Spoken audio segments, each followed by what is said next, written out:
바로가 꿈을 꿉니다. 꿈의 내용은 이렇습니다. 바로가 나일강에 서 있을 때 살찐 암소가 강가에서 올라옵니다. 7마리의 살찐 암소가 강가에 올라옵니다. 가만히 있어 보았더니만 또 이어서 파리하고 바짝 마른 보기에도 흉측한 이제 소가 다시 올라와서 그 7마리 살찐 암소를 잡아먹습니다. 사실 참 그 생각만 해도 좀 끔찍한 꿈이죠. 꿈에 깼다 다시 잠이 들었는데 이번에는 비슷하지만 조금 좀 다른 또 꿈이에요. 이번에는 한 줄기에 무성한 이삭이 7개가 열린 것입니다. 그런데 곧 이어서 동풍에 바짝 마른 이삭이 그 7개의 풍성한 이삭을 또 다 집어삼켜버립니다. 왕이 이런 꿈을 꿉니다. 8절에 보면 우리 같이 읽어볼까요? 우리가 8절은 읽지 않았는데 8절을 좀 같이 읽어보겠습니다. 아침에 그의 마음이 번민하여 사람을 보내어 애굽의 점술가와 현인들을 모두 불러 그들에게 그 꿈을 말하였으나 그것을 바로에게 해석하는 자가 없었더라. 왕이 번민했다라고 얘기하고 있어요. 근데 여기 우리 성경에 지금 나와 있는 이 번민이라는 단어는 구약 성경 전체에서 딱 4번 등장하는 단어입니다. 특히 다니엘서 2장 1절과 4절에 보면 느부갓네살 왕이 꿈을 꾸었을 때 이 단어를 또 그대로 사용하고 있어요. 그냥 번민이라는 게 이게 좀 기분 나쁜 꿈을 꿨는데 하고 그냥 좀 이제 몸서리 정도 치는 게 아니라 식은땀을 흘리며 밤새 잠을 이루지 못하는 그런 상태를 말하는 단어입니다. 밤새 심한 압박감에 잠을 못 이룰 정도로 지금 이 바로는 괴로워하고 있어요. 바로는 왜 이렇게 괴로울 수밖에 없을까요? 바로는 신이었습니다. 적어도 애굽에서는, 이집트에서는 살아있는 그 태양신의 화신이었어요. 신의 대리자였습니다. 그러니 바로 왕이 모르는 일은 있을 수 없습니다. 바로 왕이 할 수 없는 일은 없어요. 바로가 예측하지 못하는 일은 없습니다. 그래서 이 4,000년, 5,000년 전 그 고대임에도 불구하고 천문학이 발달할 수밖에 없었던 이유가 뭐냐면 바로 미래를 예측하는 능력이 왕에게 있다고 믿어졌기 때문이에요. 왜냐하면 신의 대리자였기 때문에 태양은 곧 신이었습니다.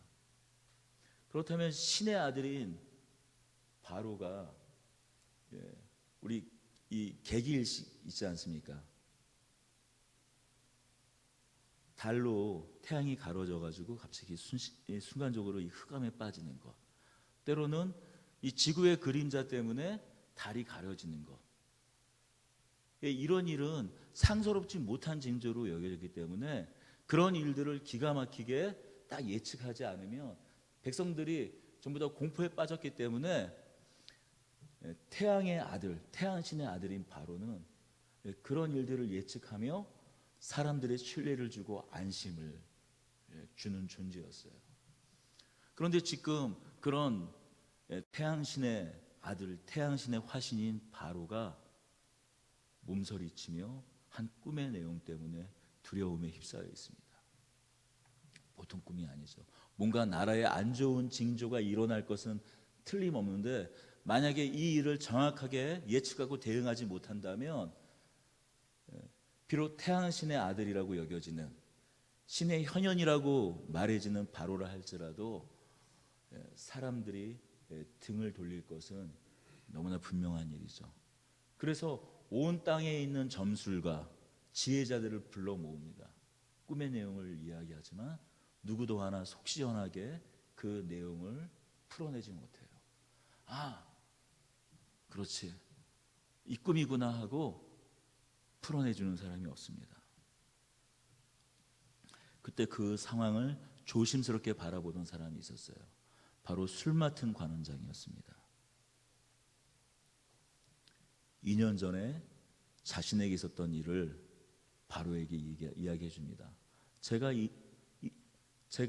2년 전에 왕 앞에서 죄를 지어서 감옥에 있을 때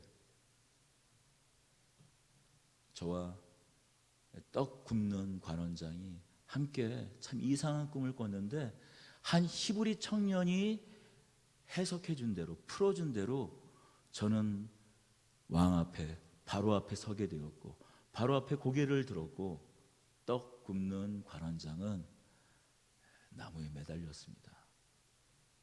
아마도 그 청년이라면, 그 히브리 청년이라면 왕의 꿈을 풀어줄 수 있을 것 같습니다. 결국 요셉이 왕 앞에 서게 됩니다. 우리가 이 대목에서 좀 주목해 볼 부분이 있습니다. 밤새 번민하고 두려워하였던 그 바로와 달리 이 요셉은 바로 왕 앞에서 너무나 태어난 것입니다. 14절부터 16절 우리 함께 좀 다시 한번 읽어보겠습니다. 이에 바로가 사람을 보내어 요셉을 부르매 그들이 급히 그를 옥에서 내놓은지라 요셉이 곧 수염을 깎고 그의 옷을 갈아입고 바로에게 들어가니 바로가 요셉에게 이르되 내가 한 꿈을 꾸었으나 그것을 해석하는 자가 없더니 들은즉 너는 꿈을 들으면 능히 푼다 하더라. 요셉이 바로에게 대답하여 이르되 내가 아니라 하나님께서 바로에게 편안한 대답을 하시리이다. 여러분, 하나님께서 바로에게 편안한 대답을 하시리다. 이 말을 요셉이 바로 앞에서 하면서 벌벌 떨면서 했을까요? 아니면은 편안하게 했을까요? 식은땀을 삘삘삘 흘리면서 이거 못 맞추면 바로의 마음에 내가 풀어주는 이 해석이, 이 해몽이 바로의 마음에 들지 않으면 어떻게 하지 하면서 두려움과 공포에 떨면서 이 삐질삐질 막 땀을 흘리면서 말을 했을까요? 아니면 하나님이 편안히 대답하시리이다 라는 말과 같이 편안하게 대답을 했을까요?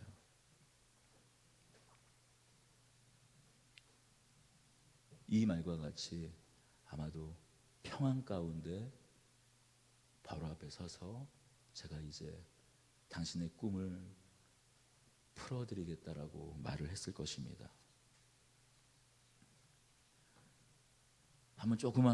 우리 조금 한번 상상력을 좀 동원해 보세요.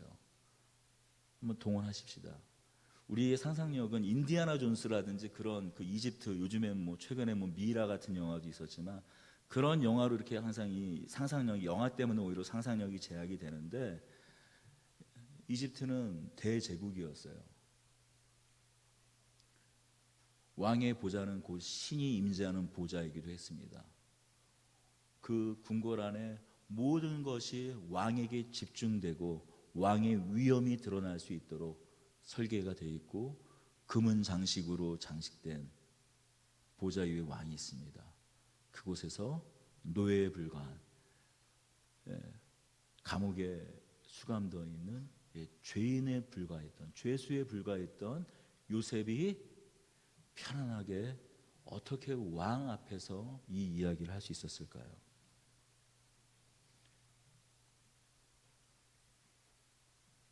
여기서 이 편안히 대답하리이다, 이 말은 하나님께서 당신에게 평안을 주실 것이다 라는 말입니다. 샬롬이라는 말을 사용하고 있어요. 아니, 샬롬을 주는 왕 앞에서 오히려 샬롬이 아닌 그 두려움 앞에 떨고 있는 그 바로 앞에서 샬롬을 주는 존재인 바로, 원래는 그 왕이 샬롬을 주는 존재 아닌가요? 평화를 주는 존재 아닌가요? 팍스 로마나 모든 황제는 그 땅의 백성들에게 평안을, 샬롬을 주는 존재 아니었습니까? 그런데 오히려 지금 이 왕은 두려움에 떨고 있는데 어떻게 이 요셉은 그 왕에게 평안하소서, 하나님께서 당신에게 평안을 주실 것입니다라고 말할 수 있었을까요? 어떻게 이런 당당한 초연함을 가질 수 있었을까요? 이제 요셉은 하나님이 온전히 그 인생의 주어인, 하나님께서 그 인생의 주어인 사람이 되었기 때문입니다. 세상의 비밀, 세상의 신비, 도무지 납득할 수 없는 일들이 가득하지만 납득되지도 않고 설득되지도 않는 그 자리에 하나님이 주어로 놓일 때 보이지 않는 신비, 가려져 있는 비밀들이 보이게 됩니다. 지금 바로왕 앞에 나와 있는 이 순간에 요셉은 더더욱 그러했을 것입니다. 형들에게 팔려 보디발 집에서 10년 동안 노예로 살았어요. 잠시 잠깐 좀 더 나은 주위에 있기도 했지만 다시 누명을 쓰고 보디발 장군의 그 감옥에 3년의 시간을 보냅니다. 더군다나 41장 1절은 만 2년 후에, 만 2년이라는 시간을 일부러 성경 기자는 이야기하고 있습니다. 구약에서, 특별히 창세기에서, 구약 전체뿐만이 아니라 이 구약에서 특정한 시간을 말할 때는, 일부러 성경 기자가 특정한 시간을 말할 때는 어떤 의미를 담아서 그 시간 자체가, 그 기간 자체가 메시지를 주는 경우가 많이 있습니다. 예를 들면 창세기 창세기 이 16장 16절과 같은 대목이에요. 하갈이 아브라함에게 이스라엘을 낳았을 때가 아브라함이 86세였더라. 16장 17절 그리고 이렇게 이어집니다. 아브라함이 99세 때 여호와께서 아브라함에게 나타나서 그에게 이르시되 너는 내 앞에서 행하여 완전하라. 16장 16절은 하갈이 아브라함에게 이스라엘을 낳았을 때 아브라함이 86세였다라고 말하고 있고, 그리고 16장 16절과 16장 17절은 약 13년의 시간을 공백으로 처리합니다. 그리고 그냥 간단한 산수를 알 수 있도록 99세 때 하나님께서 여호와 앞에 나타나셨다고. 13년 동안의 시간이 그저 속절없이 흐른 것을 이야기해 줍니다. 어떤 시간입니까? 하나님 앞에 완전해지는 시간이었어요. 비록 그 13년 동안 사라와 하갈이 끊임없는 다툼을 하고 그 안에서 참 말할 수 없이 참담한 그 시간을 아브라함을 보냈지만, 마치 하나님께서 부재하시는 그 시간, 13년의 시간을 통해서 하나님 앞에 아브라함은 온전해질 수 있는 시간이었어요. 마치 그와 같습니다. 요셉의 그 2년은 어떤 시간이었습니까? 마치 끝없는 동물과 같은 시간이었어요. 기약이 없는 시간이었어요. 우리는 이 성경을 통해서 만 2년 후에 바로가 꿈을 꿔서 요셉을 불러내었다라는 것을 너무나 알고 있지만, 그 2년이 하루하루 지나가는 그 시간 동안 요셉은 마치 끝이 없는 굴을 파들어가는 시간들을 보낸 것입니다. 그래서 더더욱 주목할 한 단어가 있습니다. 이에 바로가 사람을 보내어 요셉을 부르매 그들이 급히 그를 옥에서 내놓은지라. 이 옥이라는 단어는 보루라는 단어를 사용하고 있어요. 구덩이라는 뜻입니다. 이 앞에서 다른 감옥이라는 단어를 사용을 하다가 일부러 성경 기자는 의도적으로 구덩이에서 그를 불러내었다라고 얘기하고 있는 거예요. 이 단어가 먼저 사용된 것은 37장에서 형들이 요셉을 잡아 구덩이에 쳐 넣었다 했을 때 사용된 단어가 바로 이 보루, 구덩이라는 단어입니다. 왕이 자신을 불러냅니다. 그때 요셉은 무슨 생각이 들었을까요? 옥에서 풀려나 수염을 깎고 아마도 오랜 동안 감옥에 있으며 냄새 나고 그 찌들어버린 자신의 그 옷을 이제 벗어버리고 옷을 갈아입고 왕 앞에 설 때 요셉은 어떤 생각이 들었을까요?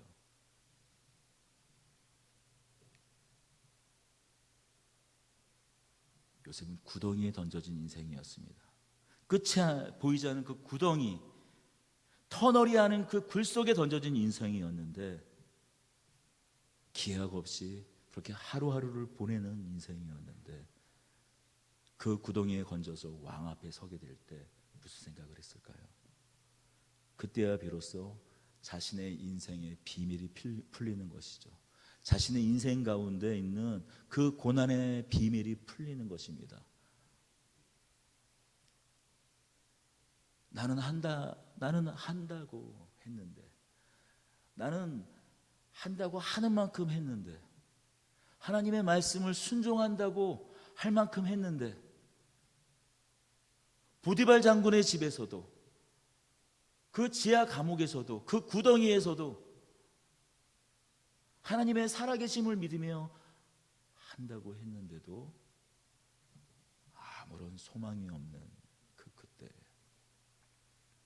이제 나는 아무것도 아닌가? 이제 끝나는 건가?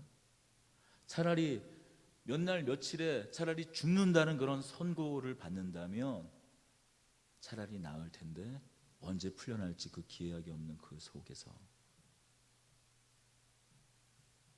갑자기 바로왕 앞에서 꿈을 해석하게 된 겁니다. 그때 마치 그 긴 안반을 뚫으며 나가던 그런 그 터널 굴착하는 그런 공사 현장에서 마지막 곡괭이 하나에 그 마지막 벽이 뚫어졌을 때 비치는 그런 빛을 보았을 것입니다. 하나님이 내미는 손길을 보았을 것입니다. 하나님을 보았을 것입니다. 하나님을 온전히 경험할 수 있었을 것이에요.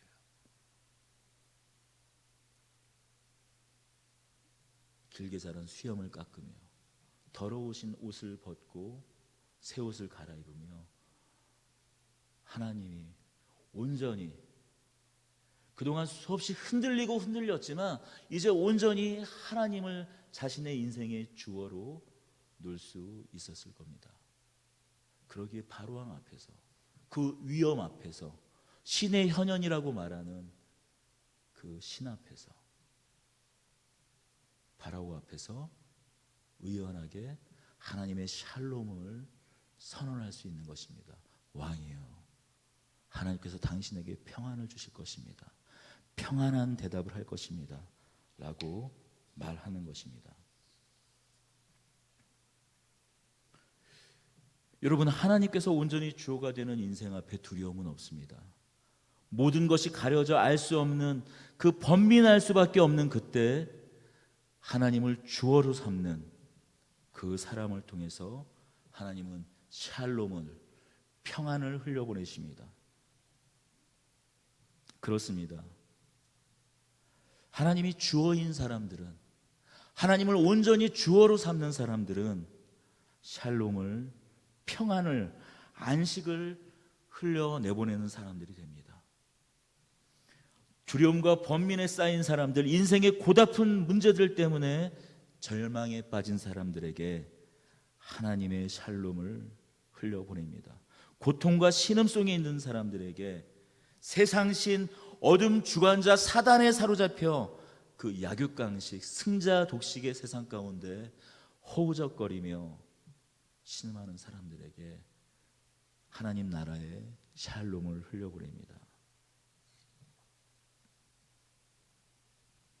태양신도 아니고 달신도 아니고 그 이집트의 오시리스도 아닌 오직 하나님께서 주시는 샬롬을 흘려보냅니다. 요셉이 꿈의 내용을 말해줍니다. 두 개의 꿈 같지만 왕이시여 그것은 하나의 꿈입니다. 7 좋은 암소도 7회요, 7 좋은 이삭도 7회니 이후에 파리하고 흉한 소, 동풍에 말라서 바짝 비틀어져 버린 그 이삭도 다 같은 뜻입니다. 이제 앞으로 7년 동안 풍년이 있을 것이고 그 이후에 과연 그 앞에 7년 풍년이 있었는가, 그것을 도무지 기억할 수 없는 흉년이 올 것입니다. 다만 꿈을 해석해 주는 데서 멈추는 것이 아니라 거기에 대안도 제시를 해요. 풍년 7년과 이어지는 흉년 7년을 대비할 수 있는 사람을 애굽에 세우고, 그리고 각 지방마다 곡식을 거두고 저장하는 일을 감독할 감독 이 감독할 사람을 세워서 풍년의 때에 5분의 1을 거두어서 흉년의 때를 대비하십시오라고 요셉이 이야기합니다. 제가 이 말씀을 준비하다가 한번 이 산수를 해봤어요. 수학은 아니고요, 산수를 해본 거예요. 과연 5분의 1이면 과연 이 흉년 7년을 대비할 수 있을까 계산을 해봤어요. 그래서 이 1년에 한 사람이 그냥 이 그 소출이 농사가 그냥 평균작으로 해서 한 사람이 한 1년에 2가마를 먹는다 치면 1년에 한 사람당 2가마 정도 먹을 수 있는 양이 수확이 되어야 되잖아요. 근데 풍년이 온다 그러면 어느 정도 풍년이 올까 생각을 해보세요. 그래도 여기에 아주 그 상당한 풍년이니까 한 최소한 한 2배 정도 잡았습니다. 아주 소극적으로. 그러면 1년에 2가마가 나오면 안 되고 풍년의 기간 동안 1년에 4가마가 나와야 되잖아요. 그럼 5분의 1이면 20% 아닙니까? 그러니까 20%를 이 저장을 해두면은 0.8가마 정도를 저장하게 되는 거더라고요, 매년. 그러면 이제 흉년의 때, 야, 완전히 흉년의 때라도 뭐 조금도 안 거치진 않을 거 아니에요. 그러니까 한 평상시에 한 20% 정도 거친다고 생각하면, 그래서 흉년의 때 한 평상시에 10%에서 20% 거치는 양이랑 0.8가마 이렇게 더하면 대충 흉년의 때 한 사람당 2가마 먹던 사람이 1년에 1가마 정도 먹고 사는 셈이더라고요. 어떻게 반 끼 정도 밥 한 고기 먹던 거 반 공기 먹고는 살 수 있겠죠? 그러니까 뭐 수학으로 보니까 한 20%면 한 20% 정도를 더 그 흉년의 이 풍년의 때 그것을 거둬들여서 저장할 수만 있다면 아마도 풍년의 때 20%가 아니라 더 거쳐졌겠죠. 충분히 흉년의 때를 대비할 수 있는 양이 됩니다. 요셉은 명철하고 지혜 있는 사람을 택하여 다스리게 하라고 말합니다.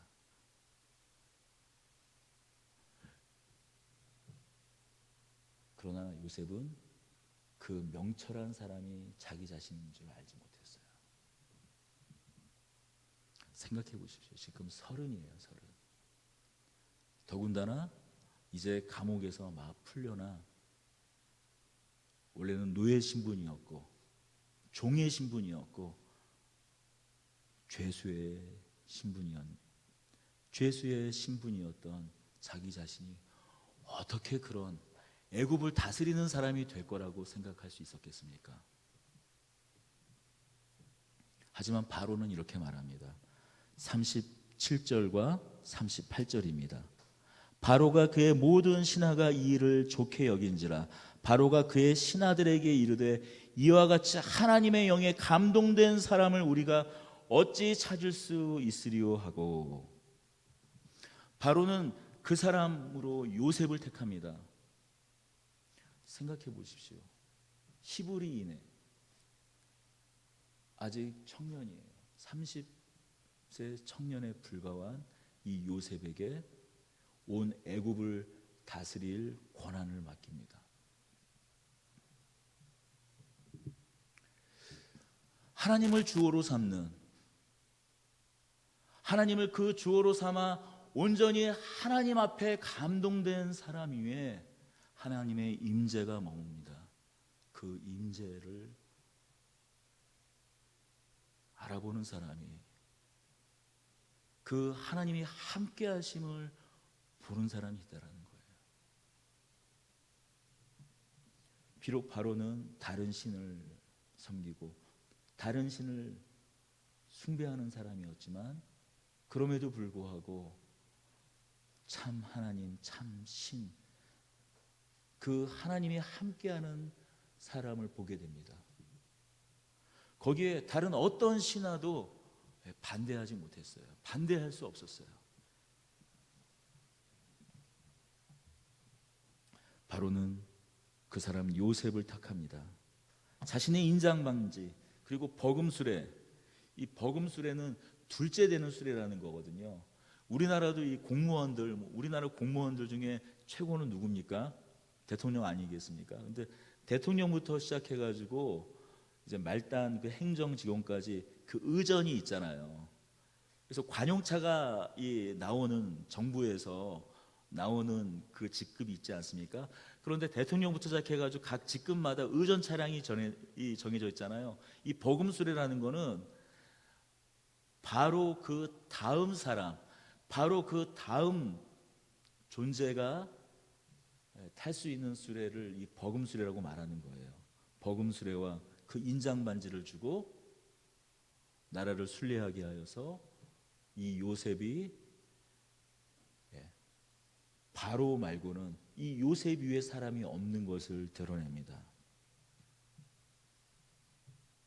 여러분, 이러한 축복은 하나님을 온전히 주어로 삼는 사람들에게 내려지는 축복입니다.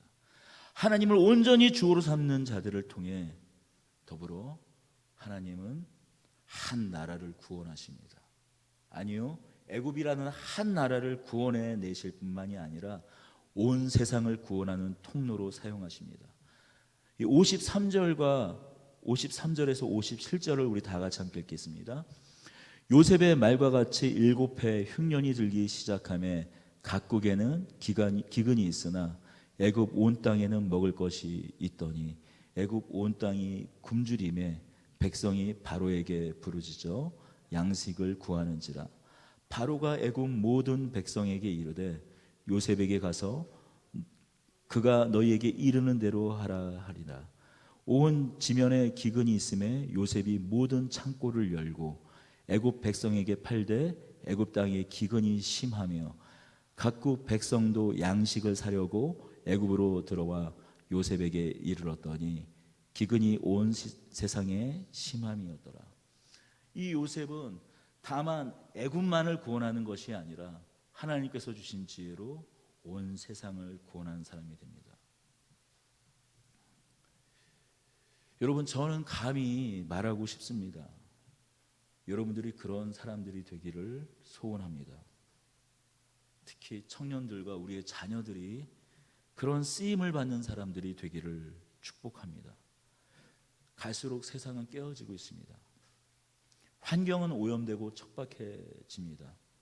지구온난화로 어떤 섬나라는 지금 잠겨서 온 국민이 망명할 곳을 찾고 있어요. 대표적으로 투발루 같은 나라들이에요. 환경만 깨어진 것이 아니죠.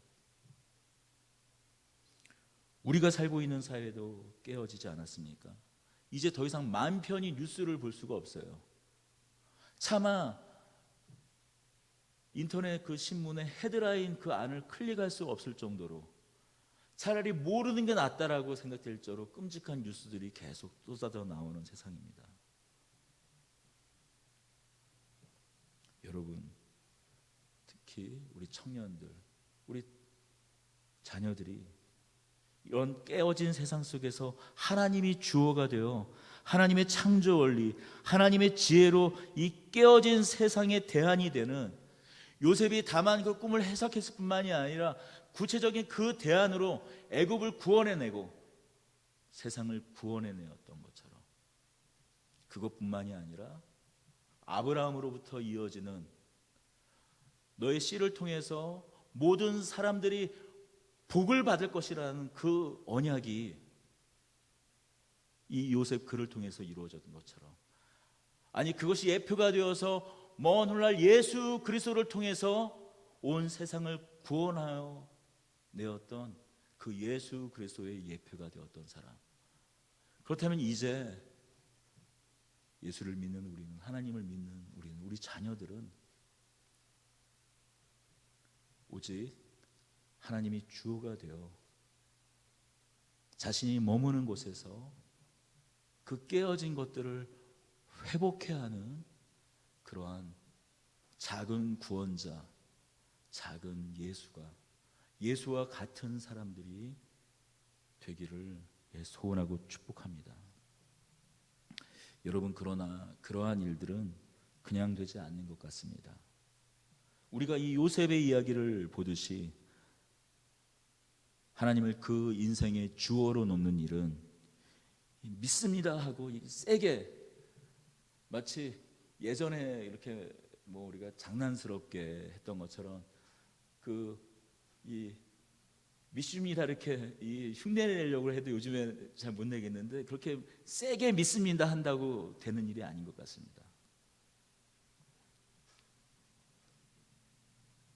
하나님을 그 인생의 주어로 놓게 되는 일은 시간 속에서 고난이라는 방법을 통해서 하나님께서 그 시간 속에서 고난이라는 방법을 하나님은 사용하셔서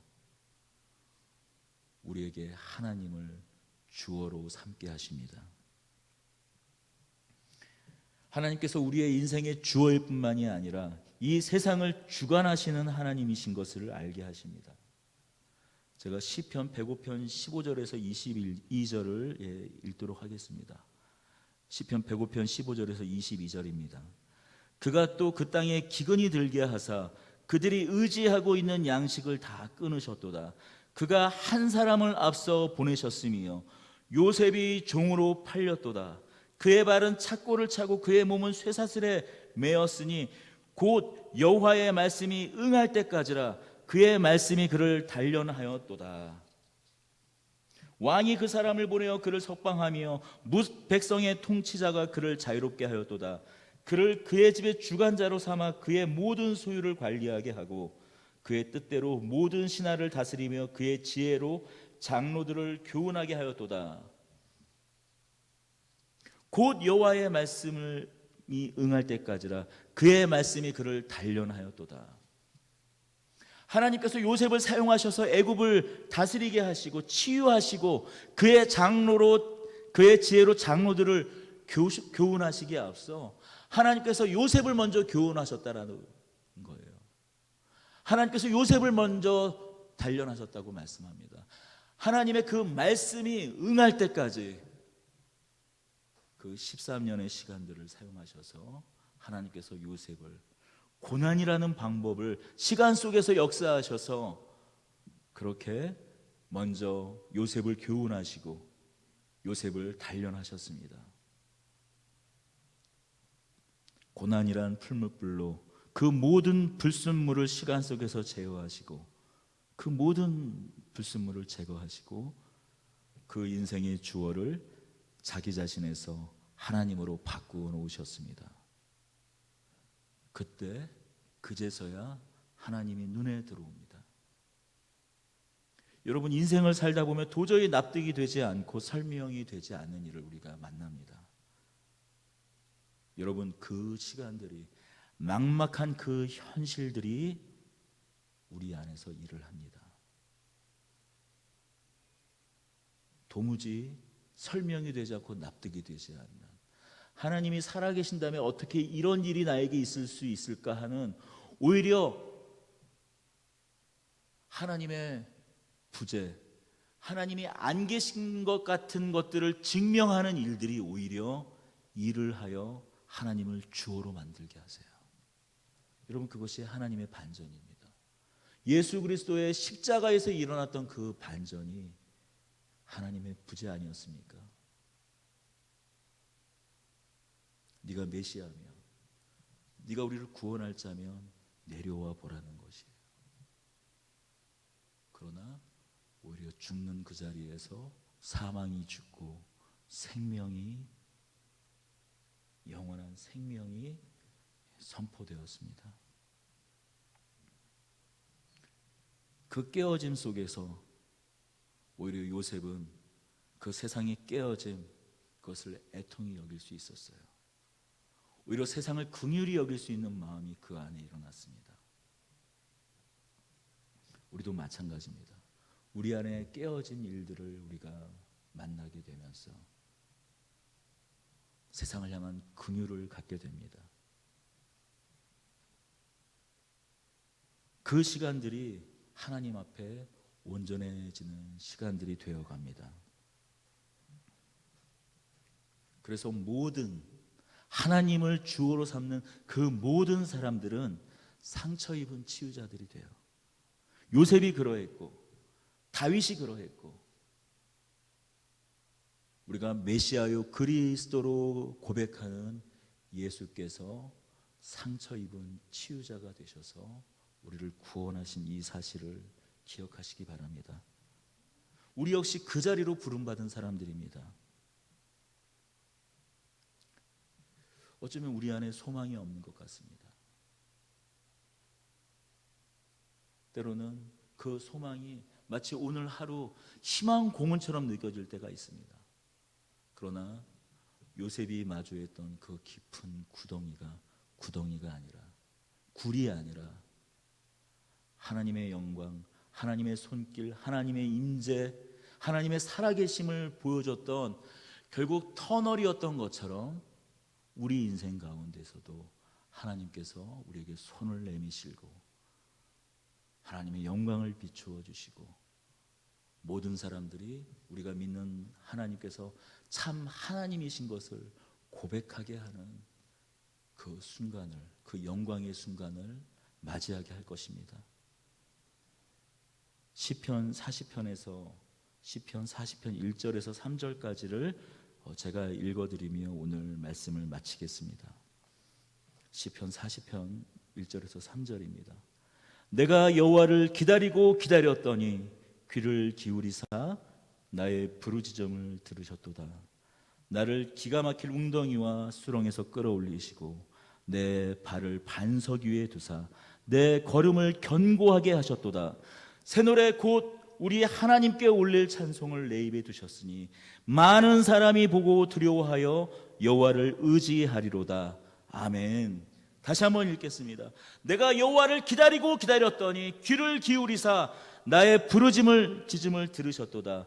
나를 기가 막힐 운덩이와 수렁에서 끌어올리시고 내 발을 반석 위에 두사 내 걸음을 견고하게 하셨도다. 새 노래 곧 우리 하나님께 올릴 찬송을 내 입에 두셨으니 많은 사람이 보고 두려워하여 여호와를 의지하리로다. 아멘.